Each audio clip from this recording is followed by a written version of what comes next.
Galaxy, the program unique, portraying information and events that may affect the lives of all people, even you.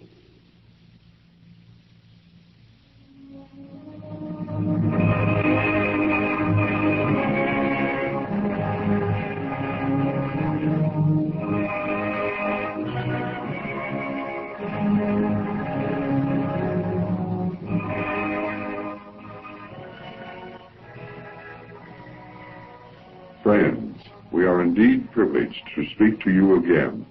Galaxy now presents the topic, Methods of Interplanetary Communication. The many methods of communication discussed at this time make one appreciate the advanced technology of our space friends. On this occasion, we have an unusual experience for you.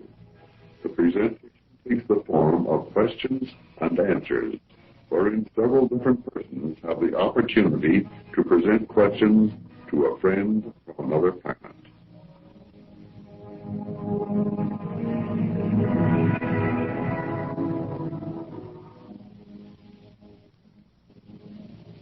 We are honored to present at this time the voice of Monka, an inhabitant of the planet Mars.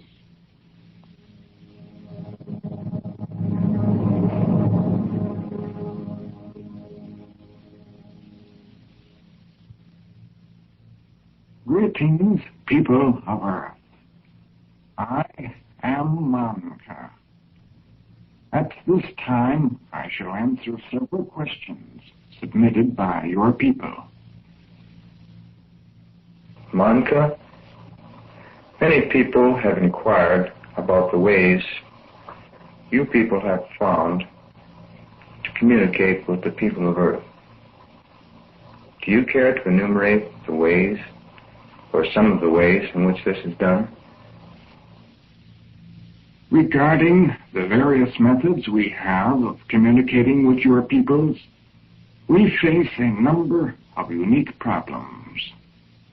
Let us say that the determining factor, first of all, in any form of communication, is the method of reception employed. In reception, we have methods of impressing upon the minds of various individuals certain fields of force. By using such, we may transmit data or information. This information may be then converted through the type of receiver used. Let us say, in the case of one who is adept in that which is known to your peoples as impressed writing, that the mind of the individual so employed as a receiver is conditioned by choice or by the impression of an external field. The mind, then, unconsciously directs and controls the necessary muscular reaction to form the style of penmanship and also the characters of the words in the language used. In this manner, a complete communication may be delivered while the individual is used as such a receiver. In the next instance, where the reception known as radio is employed, the communication may be delivered either directly from one of our large communication centers on a planet or through the relaying facilities of one of our spacecraft, which in turn is then broadcast upon waves electromagnetic in nature. These waves are then received by your ordinary means of radio reception. We can beam this type of reception to either a large area or it may be confined to very narrow limits. Another type of communication involves that known as the impressing of information upon what your people refer to as a beam of light. In this instance, there are certain types of material that display qualities that are sensitive to the light vibrations known as infrared. A special receiver, already known by your people, is capable of receiving pulsations of infrared light and converting them into audible sounds. It may be scoffed at by some, but infrared rays of light are capable of spanning much greater distances than any form of communication known upon your planet.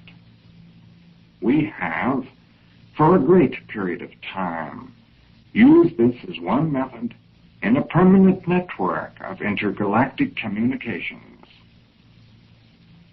Perhaps one of the most interesting methods of communications used by us is that known in our terminology as a tensor beam. In this instance, a cone-shaped field of magnetic radiation of a wavelength unknown to your present technology is projected by either a craft in your immediate vicinity or directly from one of our larger planetary communication centers. The tensor beam consists of 3 types of magnetic phenomena occurring simultaneously. Let us call them, for the sake of illustration, a core surrounded by 2 concentric tubular layers of magnetic substance. The central core is a type of magnetic radiation 2 inches in diameter, which, when projected, acts on the brain of the receiving person.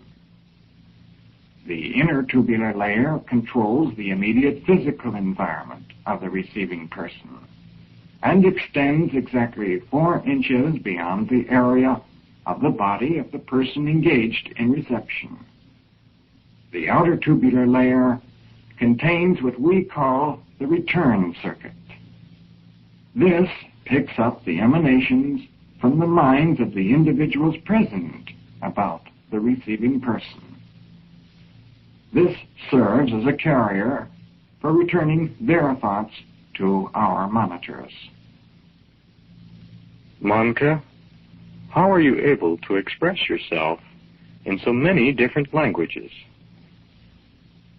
We have at our disposal a device which does not rely upon vocal translation of our language into yours, although it can be so employed. The method used consists of a suitable field of induction, which picks up our thoughts directly. It then converts them into impulses suitable for transmission by tensor beam, which in turn are interpreted and acted upon by the mind of the receiving person. This device, which we call the Ediphone, is the machine used to translate our thoughts into impulses suitable for transmission.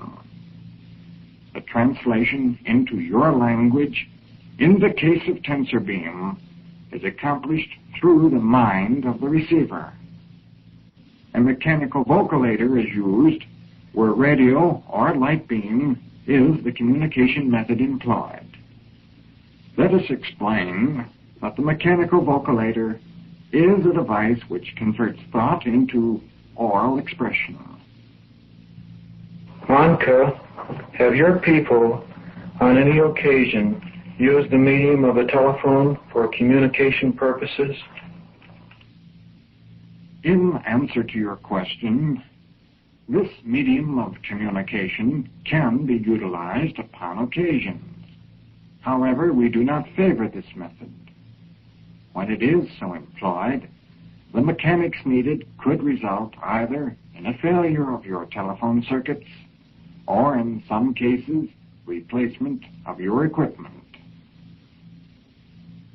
Monka, now quite a different question. What is necessary on the part of an individual, or on your part, to condition an individual to become a receiver? Several qualities are necessary in the selection of those of your people prior to the establishment of communication. These qualities, my brothers and sisters, are very seldom developed in your environment. In the majority of instances, where individuals are found among your people who have the necessary qualities, they are generally oblivious of their possession. For example, an individual born into your planetary environment is reared in a manner considered normal. At some particular time in this individual's life, a certain succession of experiences acts as a key, unlocking a communications link between what is known as his conscious and subconscious mind. Whether or not individuals with these latent qualities ever undergo these experiences is something else. However, if they do, then communication becomes possible. Our method of determining those individuals is through a type of scanning device aboard our craft that is attuned to detect a special radiation which emanates in no small degree from these individuals. In our survey flights about your planet, this equipment automatically records when these individuals are detected. Then, after a preliminary study by our field personnel, if the occasion warrants, communication is established. In the instance where the necessary experience can be acquired by an individual who purposely desires this communication, much the same procedure is initiated. However, there have been occasions when some outside influence was also added to their efforts to accomplish this. Such occasions, I assure you, are not common. Thank you, Monka. This enlightening communication was both refreshing and informative. It has been my privilege to address you. I am Monka. Adonai Vasu Barakas.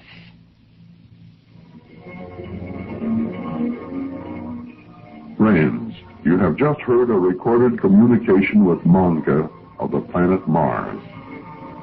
On the